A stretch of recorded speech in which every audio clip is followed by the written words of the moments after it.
everybody. How are you today? I am Laurie Bates, and I represent Utah State University Create Better Health SNAPED program.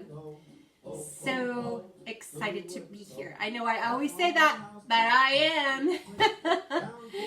Well, we've got a lot going, but I wanted to share something with you. Are you ready? I don't know if you watched my other video on potatoes, but look, we're growing a potato plant, and we've got lots of babies. Can you see that? Woohoo! So it's doing really, really well. I hope yours is too. So I'm going to put this in my window so it can get lots of sun. Make sure to keep putting some water in your jar so that it keeps it up at a higher level. Okay? All right, well, this is the season for hot cocoa. You guessed it. I am going to show you how to make 1 mug of hot cocoa, I should say, and how to make it for your family. So, are you ready? Let's do it. Okay, the first thing that you're going to want to do is decide what kind of sugar you want to use. Today I'm going to use both ways. I'm going to use something called stevia, and it's a sugar substitute, but it's from a plant, and it's super, super sweet, so you don't need to use very much. But for our mug of hot cocoa, we're going to do 2 packages, okay? So I'm going to go ahead and just put that in our mug. And you want a pretty large mug, not a small one, just kind of a bigger one. So get that all in there. Pretty cool, you could just make 1 mug, right? Okay, a dash of salt. And when you say a dash, you just go, whoop. That's it, right? So that's all you need, just a little bit. What salt does for your hot cocoa is it takes the sweet and it kind of counteracts it with a little bit of saltiness. And it's really yummy. All right, then we're going to put in some hot cocoa. Well, not hot cocoa, but cocoa powder. And you can use any kind of cocoa powder that you have, but it's very beautiful. Wait till you see it. Look at that. Isn't that pretty? Look how deep those colors are. Did you know that there's a difference between hot cocoa and hot chocolate? There is. They use a different chocolate, and it's more sweet. So this one's more rich and not as sweet. So 2 tablespoons. Okay, that's the big one. This big one right here. Like that. And that goes in there. 2 of them. Okay, make sure to level off with your knife. Remember how we take and scoop that off so that it's not heaping. All right. Then we're going to do some vanilla here in a minute, but we're going to put milk in with this. I'm going to go ahead and put our milk, 1 cup of milk in there. After we mixed our cocoa and our sugar and all that. Now we're going to mix it again, okay? I'm just going to take my dowel and just kind of mix it up since I forgot my spoon. Okay, and you'll see it's a little bit lumpy, and that's okay because as it heats up, it will do better. Okay, then we're going to put it in our microwave for 1.5 minutes. So let's get that done.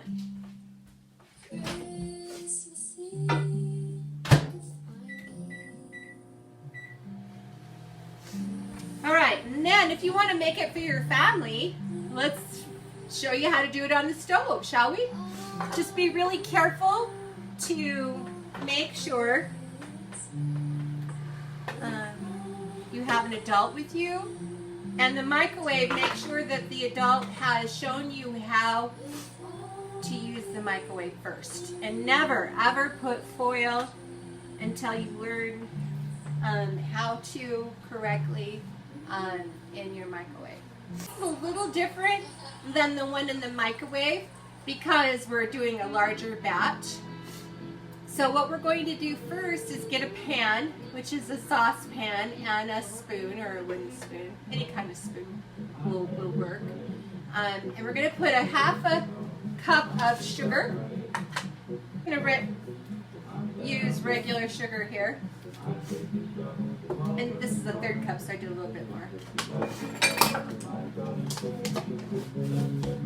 Okay, and we're going to do our cocoa and salt. A dash of salt, again, just for flavor.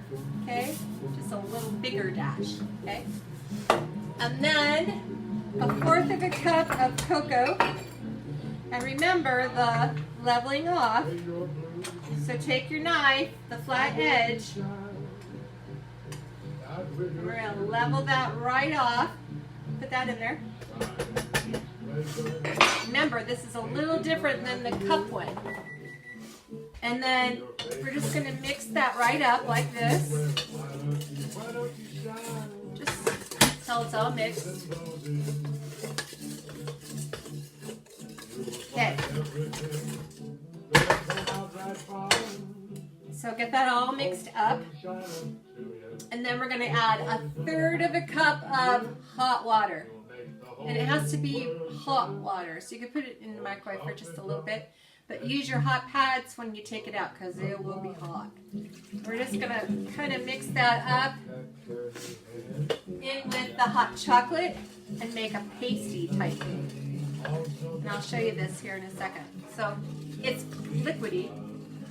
And what that does is it gets your hot chocolate all mixed in. And you could do the same with your mug if you wanted to, if you didn't want to deal with all the chunks that are in the beginning of that. All right, I heard our chocolate. Okay, our hot chocolate is ready. Look at that. Yum. Doesn't that look good? All right. And like I said, if you didn't like the lumpiness of it, put the little bit of water beforehand and then put it in, mix it up, put the milk in, and then put it in the microwave. I'm going to add 4 cups of milk. Okay. I'm going to keep this because I'm going to put the hot cocoa back in here and I'll show you why. Yeah, and then we just mix this up and heat it. That's it. How easy, right? And then if you're going to have like a hot chocolate bar, that would be great. At this point, if you wanted to just make a bigger batch and keep it in the refrigerator so that when you're going in the morning, you can just take your container that you have for, you know, milk or juice or whatever, and then you just pour it right in there. And guess what? It's ready to go to be hot cocoa. Not hot chocolate. I get them mixed up sometimes, but hot cocoa. Okay, so if you're going to be doing like a hot cocoa bar, you could do this ahead of time and then put it in a pan, you know, before your party, right? Make sure you clean up. Remember, we've talked about keeping things nice and clean and making sure that our moms and dads will let us in the kitchen. Oh, we forgot. We need a splash of vanilla. So the vanilla on the bigger one is 3/4 of a teaspoon, and yet can do maple syrup if you wanted, if you don't have vanilla, or you could do imitation. That would be okay. Okay, just put that, and then we're going to put you mix that up so that's nice and yummy. Now you could put just a little bit of whipped cream on there if you wanted, or not at all. I like it just fine without the whipping cream, but I also like to treat myself to sometimes having a little bit of whipping cream on top, and then you could put a little bit of cocoa on top of that whipping cream. Or if you're having one of those hot cocoa bars, you could use just a couple of marshmallows. But beware, marshmallows add a little bit more of a vanilla flavor to your cocoa. So maybe use a little less vanilla if you're going to use marshmallows. Okay? Foods, right? Some extra fun things that you can do with your hot chocolate is you could add a little bit of peanut butter. Do you like peanut butter and chocolate together? Just for a rich, nutty flavor, you could melt a little teeny bit of peanut butter into your hot chocolate. You can also experiment with other nut butters, including almond and cashew butters. Those would work. You could also make a pumpkin pie hot cocoa over medium heat, stir together hot cocoa recipe, and 1 teaspoon of pumpkin puree and 1/4 teaspoon of pumpkin pie spice. There's also a dark chocolate mint. This cocoa is dark already, and then mixing in just a teeny bit of mint extract. Not very much because it's very strong. Those are just some ideas. Okay, dairy food group. Your body requires a certain amount of calcium to function every single day. And if you don't get enough from the food that you eat, where do you get it? That's right. Your body will take it from your bones.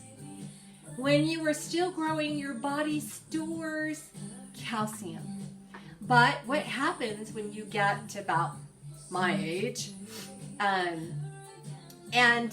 your body stops storing it in your bones? Then guess what it does? It takes it from your body, not the bones, but from your body itself, and causes little holes which are called osteoporosis. Why would that be a bad thing? What do you think? Well, bones become weak and they break easy, and sometimes they can't support the weight that we have. So you need to get enough calcium when you are your age so that your body can use and store what it needs. You need to get enough calcium now so that when you're older, at my age, it doesn't take it from your body, from your bones and your body. Okay, well, to show you what I'm talking about, I put a chicken leg. I have one that's nice and strong. See? Nice and strong. Very hard. Normally I would let you to feel this. Okay? And I put it in this in some water in a bowl. Okay? And just kind of, let it sit there for a little bit and get cleaned off. And then just dried it off. And so this is like a bone that you would have in your body. Very strong, right? Can you hear how hard that is? That's how we want our bones. And that's what calcium helps us have. Then I put another bone in vinegar to take away the strength of the bone, just like not having calcium would do. And let me show you what this one looks like. All right, so look at this. You see that? Do you think that would support you when you're playing or doing anything active? What would happen if you, look at that, if you're running or jumping or whatever, look what happens to that bone. Is it strong like this one? No. It's very wobbly. Look at that. So it's really important. That's what calcium does for us. It makes our bones nice and strong.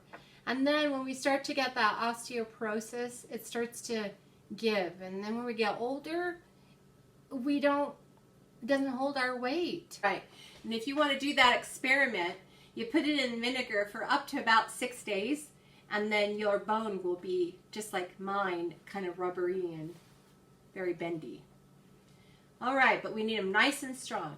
Without calcium, our bone is not as strong as you saw.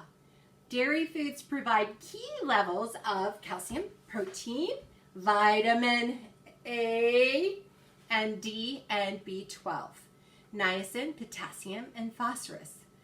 Kids love milk and, like I said, the dairy product, which is nice. But we have to cut down on saturated fat.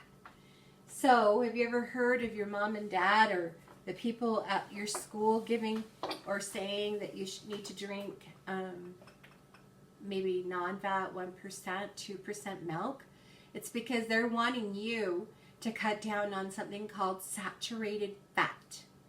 And children need to start that early so that they can have healthier hearts.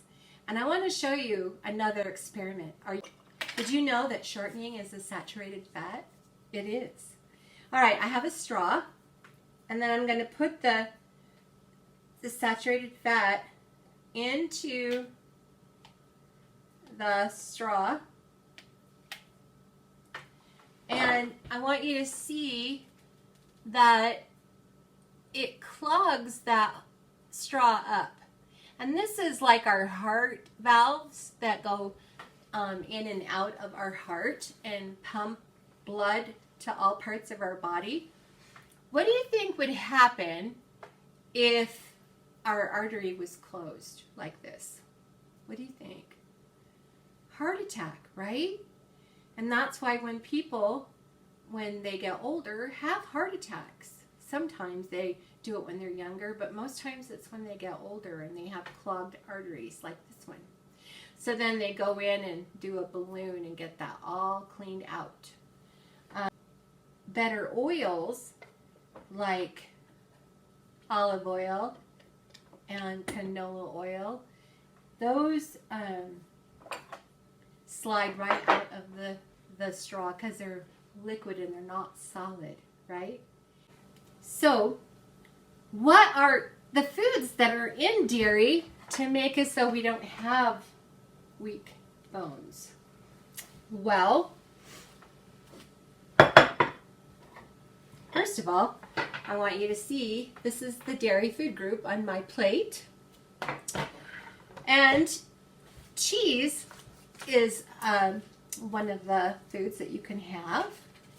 And a cup of yogurt. Greek yogurt has more protein. So if you like Greek yogurt, this would be a good choice.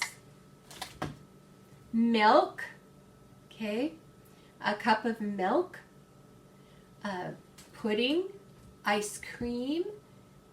But go easy on the fat.